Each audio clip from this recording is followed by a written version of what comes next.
Hello everyone, welcome to my dream success channel. I hope आप लोग बहुत अच्छे होंगे। एंड हम लोग ज्योग्राफी को लेकर सेशन प्रोवाइड कर रहे थे, जिसमें से हमने प्रादेशिक विभाजन के बारे में सारी चर्चा करी थी। कल हमने उत्तर भारत के विशाल मैदान की भी सारी चर्चा कर चुके थे, उसके डायमेंशंस क्या क्या हैं, जिसमें हमने निर्माण की प्रोसेस समझी थी।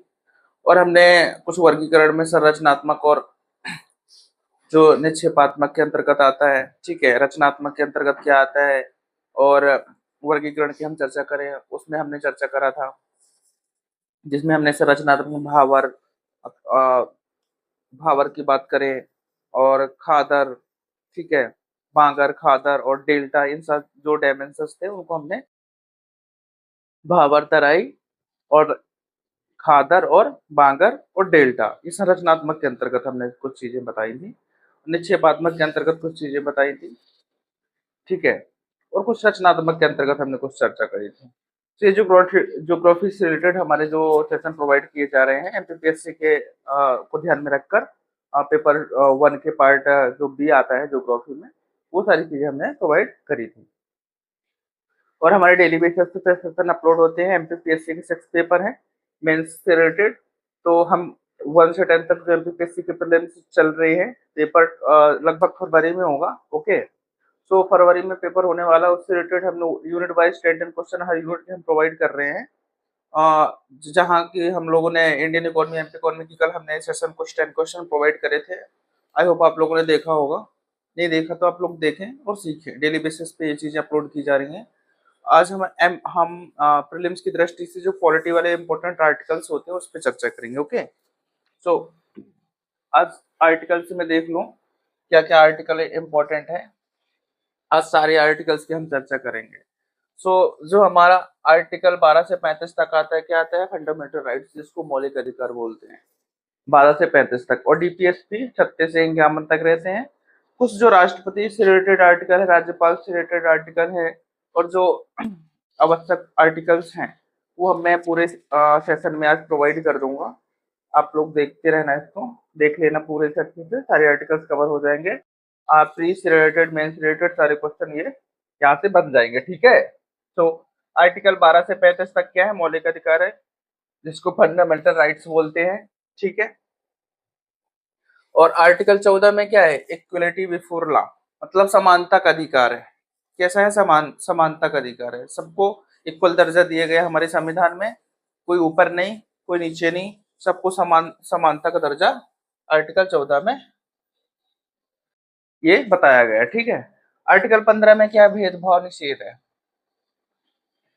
किसी से आप भेदभाव निषेध का अर्थ क्या होता है कि भेदभाव कैसे नहीं कर सकते, मतलब समझना बात को, कि ये जैसे हमारे फीमेल, मेल और जो और एक्स जेंडर और दूसरे भी जेंडर्स आते हैं, उनमें हमारा भेदभाव नहीं होना चाहिए, सबको समान दर्जा प्राप्त होना चाहिए, ठीक है।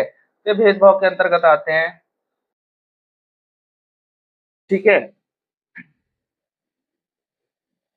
आर्टिकल 16 में क्या देखो? समान अवसर, सबको समान अवसर प्राप्त होने चाहिए, ठीक है। समान अवसर बोले चाहे वो बड़ी कास्ट का हो, जनरल, ओबीसी, एसटी, एससी, जब देख रहे हो कि सबको समान अवसर प्रोवाइड किए जा रहे हैं, सबको समान अवसर मिलना चाहिए। अगर हम एग्जाम दे सकते हैं तो दूसरा कैंडिडेट भी एग्जाम दे सकता है, वो कौन सी कास्ट से बिलोंग करता है ये इम्पोर्टेंट नहीं होता, ठीक है। सबको समानता का अधिकार दिया जा रहा है। बट कुछ रिजर्वेशन से हम बात करें कि सर ये तो भेदभाव तो होता है, ठीक है, तो किसी को रिजर्वेशन ज्यादा है, किसी को कम है, तो सरकार जो भी कर रही है सब सोच समझ के कर रही है। क्यों कर रही है? क्योंकि जो पिछड़े लोग हैं उनको उनकी बराबरी में लाना है। तो हम उन पे कोई एक्शन नहीं ले सकते। ये सबको बराबर दर्जा, समान अवसर की प्राथमिकता प्रदान की गई है, ठीक है। और सरकार जो भी करती है सोच समझ के ही करती है ना, ठीक है। सो ये समानता का अवसर है आर्टिकल 16 में। अब देखो आर्टिकल 17 में कई बार क्वेश्चन एमपीपीएससी में पूछा गया है। एमपीपीएससी प्री में क्वेश्चन ये आ चुका है, प्रीवियस क्वेश्चन है।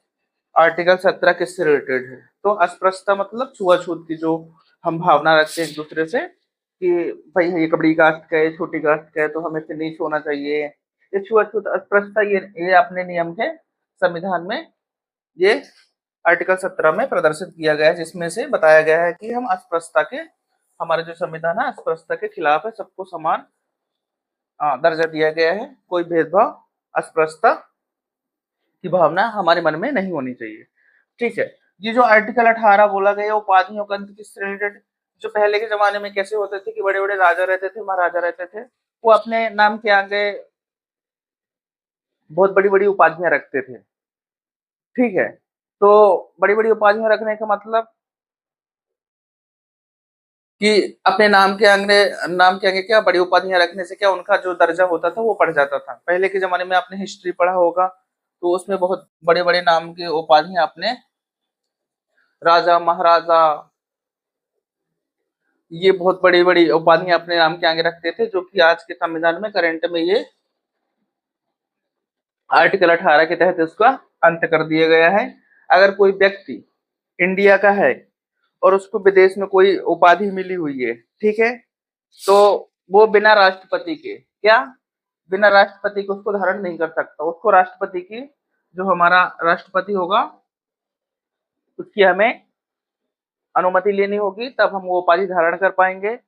और इनको उपाधियों के अंडर में माना नहीं जाता। जैसे कोई खेल है, पुरस्कार है, कोई बड़ी सम्मान प्रोवाइड किया गया है, तो वो उपाधियों के अंतर्गत नहीं आता है। ये उसको एक उसकी परफॉर्मेंस का एक दर्जा दिया गया है।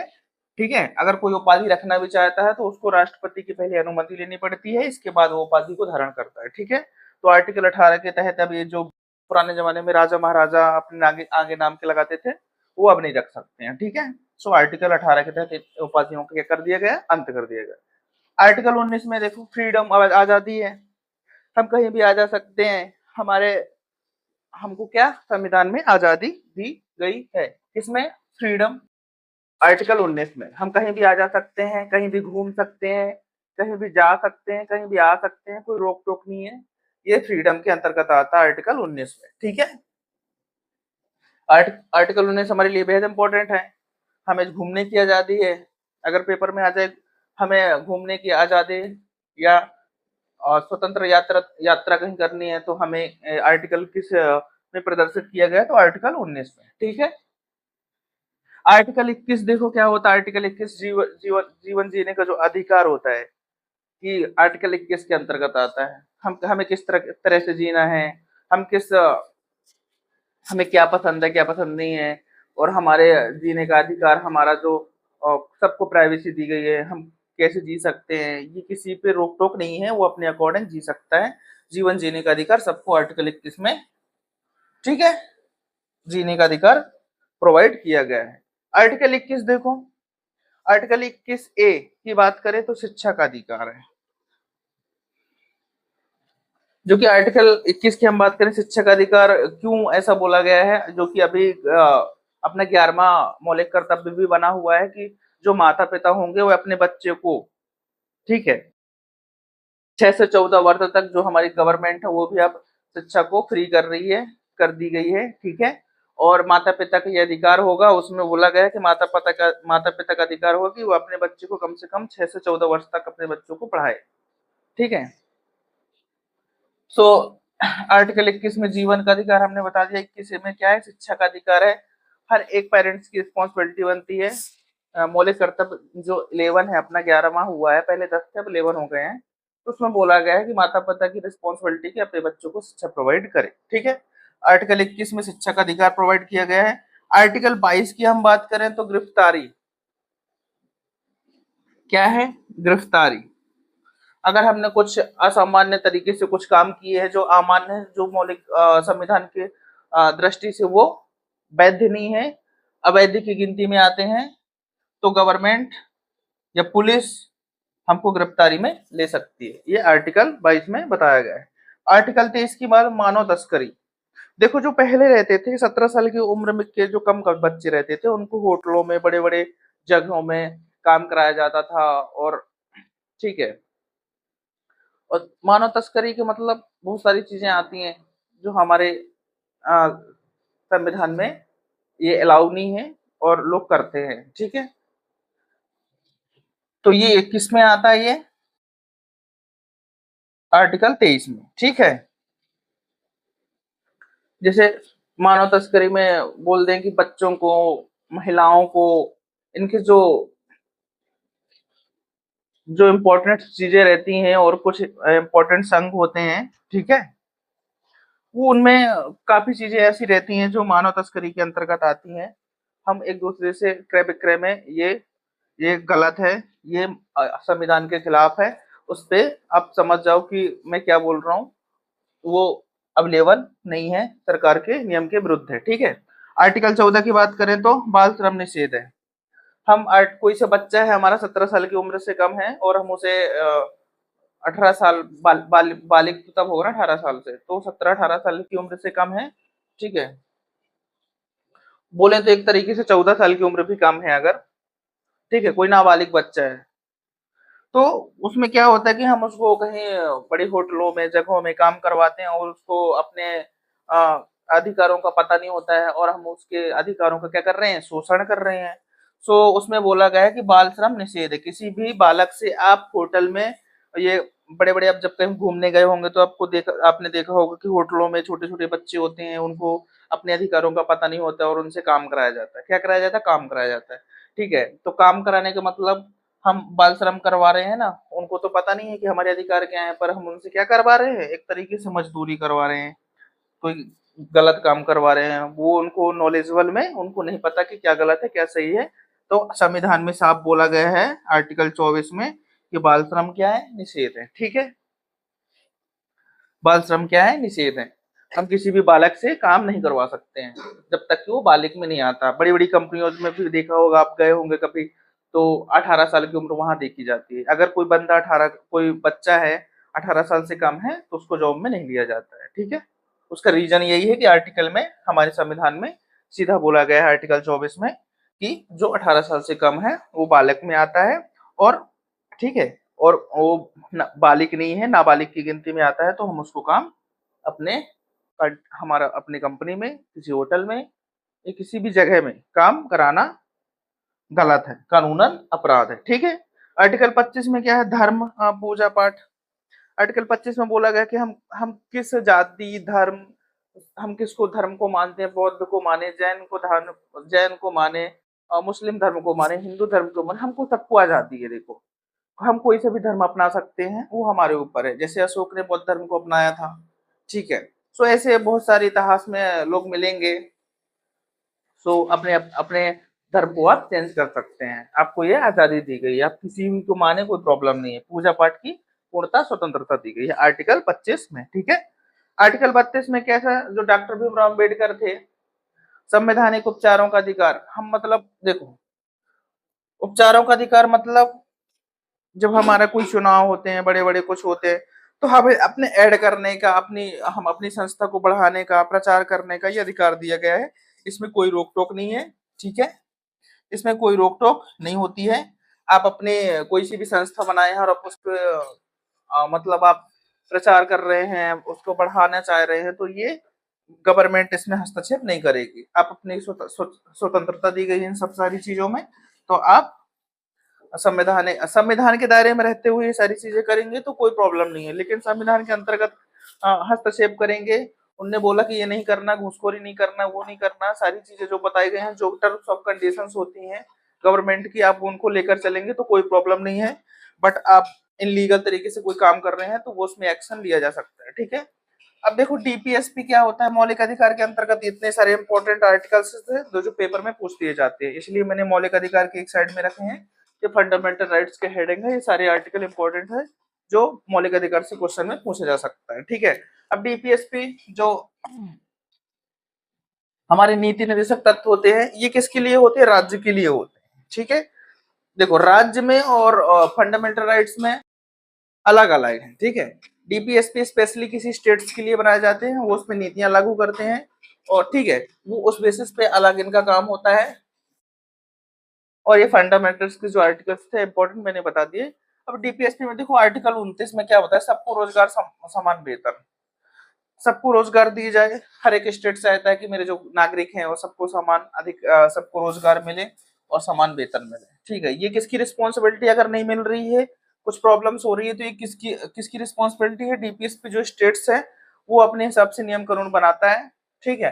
सो ये स्टेट्स की रिस्पॉन्सिबिलिटी है कि सबको समान रोजगार, सबको समान वेतन मिलना चाहिए। आर्टिकल 40 में देखो, जो गांव की सरकार है, जो, ठीक है, अपने वो, देखो, जो गांव की पंचायत हम बोले आर्टिकल, नगर निगम, आपने वो पढ़ा होगा, ठीक है।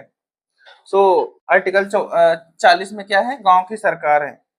गांव की सरकार के अंतर्गत जो चीजें आती हैं वो आर्टिकल 40 में प्रदर्शित करी गई हैं, ठीक है। आर्टिकल 44 में समान नागरिक संहिता है। क्या समान नागरिक संहिता? ठीक है, सबको समानता का जो नागरिक है, उनको सबको समान नागरिक संहिता का जो उल्लेख किया गया है आर्टिकल 44 में है, ठीक है। आर्टिकल 45 में क्या है? बच्चों की शिक्षा है। क्या है? बच्चों की शिक्षा। हमें बच्चों की शिक्षा नीति निर्देशक जो तत्व है अपने स्टेट में जो होते हैं, जो स्टेट नीति निर्देशक तत्व अपने अंतर्गत, हाँ, जो भी नियम निर्देश देते हैं, तो बच्चों की शिक्षा इसमें उपलब्ध करवाना डीपीएसपी नीति निर्देशक तत्वों का अनिवार्य कार्य होता है। तो ये किस में आता है? आर्टिकल 45 में।